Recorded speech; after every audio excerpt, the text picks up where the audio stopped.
Foreign ministers from the European Union held their first ever meeting outside the bloc today in Kyiv, a symbolic show of support for Ukraine during Russian aggression.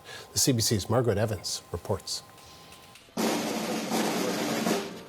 More flowers for Ukraine's ever-growing number of war dead, offered here by all the foreign ministers of the European Union, visiting Kyiv together for the first time. An important gesture of support, says Ukraine's foreign minister. For the first time ever, Foreign Affairs Council is going to sit down outside of its current borders, of the borders of the European Union, but within future borders of the European Union. That's a clear reference to Ukraine's expectation that it will eventually join the 27-nation bloc, an aspiration embraced by Germany's foreign minister, Annalena Baerbock.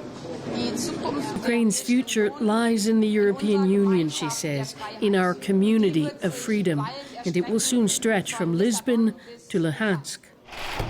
But the gathering comes after a pro-Russia party in EU member Slovakia won the most votes in a weekend ballot, and after key U.S. funding for Ukraine was left out of a temporary budget deal just agreed in Washington in a bid to avert a government shutdown there.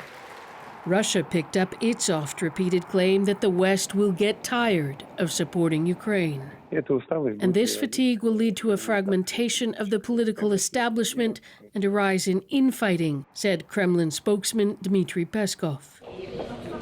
But EU ministers in Kyiv lined up to reject that. France's Catherine Colonna warning Russia not to count on their weariness. We will be here for a long time to come, she said.